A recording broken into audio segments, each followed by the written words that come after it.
ਜਿਹੜੀ ਆਬਾਦੀ ਹੁੰਦੀ ਹੈ ਕਿਸੇ ਮੋਹਦਿਆਂ ਦੀ ਉਹ ਸਾਰੀ ਤਕਰੀਬਨ ਸ਼ਮਲਾਤੀ ਰਕਬੇ 'ਚ ਬਣੀ ਹੁੰਦੀ ਹੈ। ਇਸ ਵਾਸਤੇ ਜਿਹੜੇ ਬੰਦੇ ਜ਼ਮੀਨਾਂ ਦੇ ਮਾਲਕ ਹੁੰਦੇ ਨੇ, ਜਿਨ੍ਹਾਂ ਦੀ ਮਲਕੀਅਤ ਹੁੰਦੀ ਹੈ ਜ਼ਮੀਨ ਬਾਹਰ, ਉਹ ਸ਼ਮਲਾਤੀ 'ਚ ਮਕਾਨ ਬਣਾਉਂਦੇ ਨੇ ਅਤੇ ਉਹਨਾਂ ਨੂੰ ਕੋਈ ਬੰਦਾ ਉੱਥੋਂ ਕੱਢ ਨਹੀਂ ਸਕਦਾ। ਹਾਂ, ਅਗਰ ਉਹ ਉਹਨਾਂ ਦੀਆਂ ਜ਼ਮੀਨਾਂ ਬਾਹਰ ਨਾ ਹੋਵਣ ਜਾਂ ਉਹਨਾਂ ਨੇ ਖਰੀਦੀਆਂ ਹੋਣ ਤਾਂ ਉਹ ਫਿਰ ਸ਼ਮਲਾਤੀ 'ਚ ਉਸਨਾਂ ਦੇ ਹਿੱਸੇਦਾਰ ਨਹੀਂ ਹੁੰਦੇ।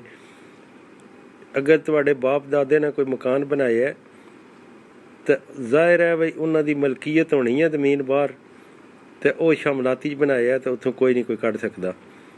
ਲੇਕਿਨ ਅਗਰ ਤੁਹਾਡੀਆਂ ਬਾਹਰ ਜ਼ਮੀਨਾਂ ਕੋਈ ਨਹੀਂ ਤਾਂ ਫਿਰ ਤੁਹਾਨੂੰ ਕਿਸੇ ਵਕਤ ਵੀ ਜਿਹੜਾ ਤੁਸੀਂ ਮਕਾਨ ਪੱਟੋ ਤਾਂ ਕੋਈ ਵੀ ਬੰਦਾ ਉੱਠ ਕੇ ਕਹਿ ਸਕਦਾ ਕਿ ਇੱਥੇ ਤੁਹਾਡਾ ਹੱਕ ਕੋਈ ਨਹੀਂ, ਇਹ ਸ਼ਮਲਾਤੀ ਹੈ, ਅਸੀਂ ਨਾ ਇੱਥੇ ਤੁਹਾਨੂੰ ਬਣਾਉਣ ਦਿੰਦੇ। ਤੁਹਾਡੇ ਵਾਸਤੇ ਮਸਲਾ ਪੈਦਾ ਹੋ ਜਾਂਦਾ ਹੈ।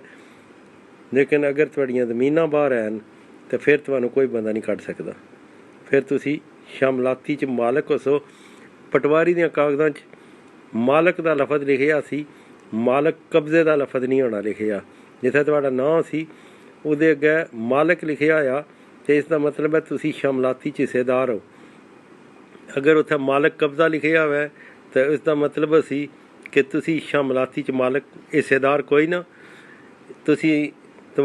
ਤੁਸਾਂ ਜਾਂ ਤੁਹਾਡੇ ਕਿਸੇ ਵੱਡੇ ਨੇ, ਬਾਪ ਦਾਦੇ ਨੇ ਜ਼ਮੀਨ ਲੋਕਾਂ ਕੋਲ ਖਰੀਦੀ ਹੈ, ਇਸ ਵਾਸਤੇ ਤੁਸੀਂ ਸ਼ਮਲਾਤੀ 'ਚ ਹਿੱਸੇਦਾਰ ਨਾ। ਅਸਲਾਮ ਵਾਲੇਕੁਮ।